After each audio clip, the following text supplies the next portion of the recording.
In this lesson, we're looking at motion in a straight line.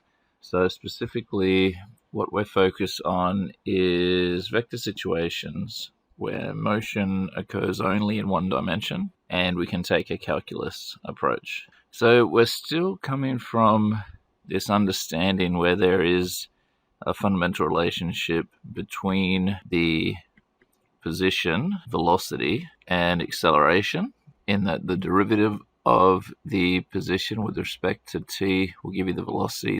The derivative of velocity with respect to t will give you acceleration. And the integral of acceleration will give you velocity, as well as the integral of velocity giving you position.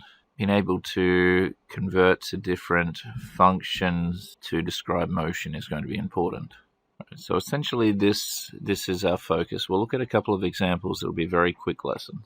So in this example, we've got a particle moving along a straight line such that its position vector is this rt is 3t take t cubed in the I direction.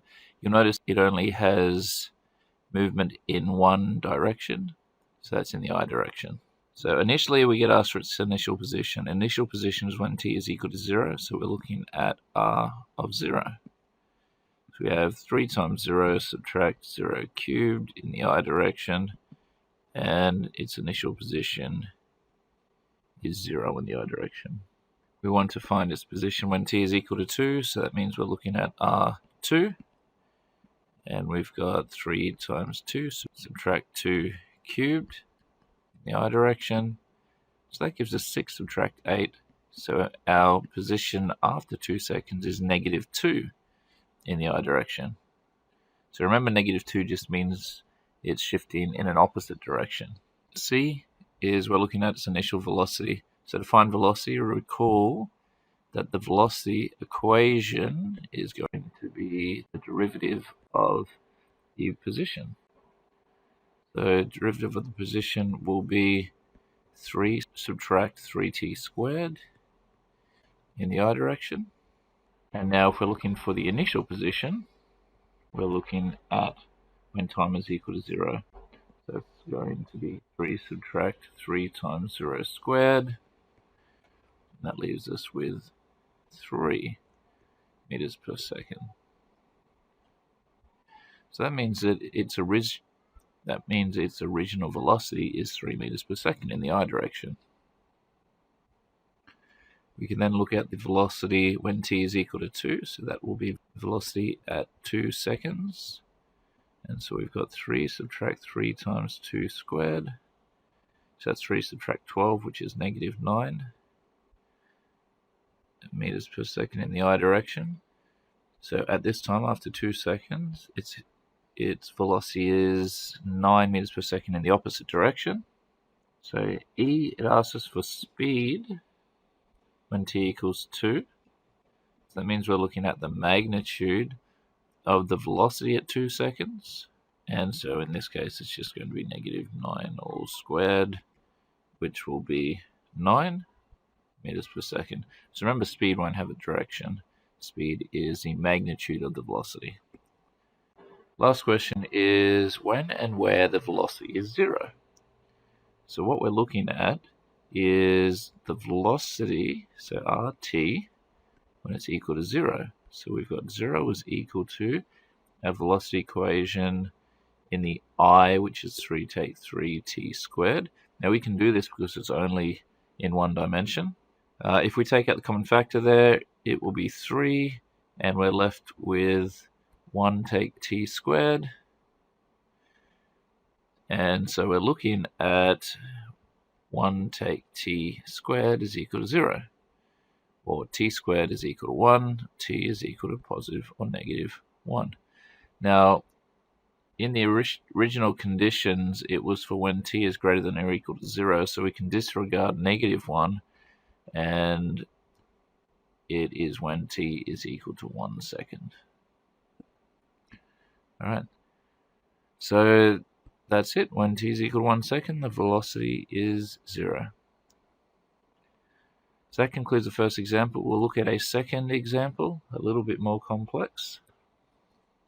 Okay, so in this example, we've got a cricket ball projected vertically upwards. So it's only vertical. Again, there's only motion in one direction. So we've got a cricket ball that's been projected up. Okay, so the direction of the cricket ball is straight up. It leaves the ground with an initial speed of 15 meters per second. So we know that when t is equal to 0, the velocity is equal to 15.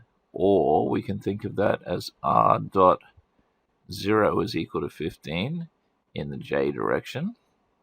We're taking the origin O to be the point of projection. So that means that when t is equal to 0, that vertical height is equal to 0. Or again, we could look at it as the initial position is equal to 0 in the j direction. Now, we don't have to take into account the I direction because there's only motion in one direction. So just keep that in mind as well. Now, the last piece of information is that we are given the acceleration vector is equal to negative g j, where g is equal to 9.8 meters per second, or meters per second squared. All right, so that's everything that we've been given. Initially, we're asked to come up with an expression for the velocity. So velocity will be the integral of acceleration with respect to time. And so that means, because we're just talking about the j direction, we're looking at the integral of negative 9.8 with respect to t in the j direction. And so that gives us negative 9.8 t plus c in the j direction. Now again, because it's a polynomial, this is pretty simple. So when t is equal to 0, the velocity is equal to 15. So that means that c is going to be 15. Now, if you're not sure what's actually happening there, we're going for this component, it's equal to 15 when t is equal to 0. So we've got 9.8 times 0 plus c. And when we rearrange it, we see c is equal to 15. Now, I'm going to be skipping that. That process of calculating the c value should be one that's fluent.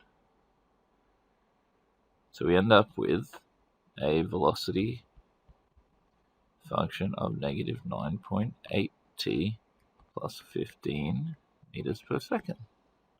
All right, part B. We're trying to find an expression for the position.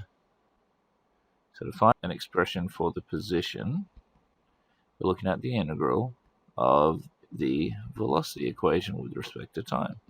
So the integral of negative 9.8 t plus 15 with respect to time. And that leaves us with negative 9.8 t squared on 2 plus 15t plus c. And so we know that when t is equal to 0, that initial position is equal to 0. So that leaves us with c is equal to 0. So our position equation is negative 4.9 t squared plus 15t, and that's all in the j direction. So I should add the j in up here as well. So we've got part A and B done. Part C, the maximum height reached by the ball. So maximum height will be when the vertical displacement, so Rj, is equal to its maximum. And in order to find that, it makes sense that the vertical velocity will be 0. So it's at the top of its movement. It stops for a second and then starts to accelerate downwards. So we'll start by finding the time. So find t when the vertical velocity is 0. So that velocity equation is negative 9.8 plus 15. So we've got 0 is equal to negative 9.8 t plus 15. Therefore, we have 9.8 t is equal to 15, and t is equal to 15 on 9.8. So t will be approximately 1.53 seconds. Now to find the maximum height, we'll put that in the r function, the position function. So we'll have r of 1.53 will be equal to negative 4.9 times 1.53 squared plus 15 times 1.53 in that j direction, and we get approximately 11.48 meters. So maximum height is approximately 11.48 meters. Okay, last question. When the ball returns to the ground. So the idea when the ball hits the ground should be that vertical height is equal to 0. So it's the time when the vertical height is equal to 0. So Rj is 0, and we have 0 is equal to negative 4.9 t squared plus 15t. Now, this is just an algebraic problem. If we take out the common factor of t, we get t and then negative 4.9 t plus 15. And using the factor theorem, we get t is equal to 0, or negative 4.9 t plus 15 is equal to 0. When we rearrange this, 4.9 t is equal to 15, and t is equal to 15 on 4.9, and that leaves us with t is approximately 3.06 seconds. So the time it takes to return to the ground is 3.06 seconds. Okay, that concludes the lesson of motion in a straight line. This allows us to then start pushing forward into projectile motion, which is when we are considering motion in 2 dimensions.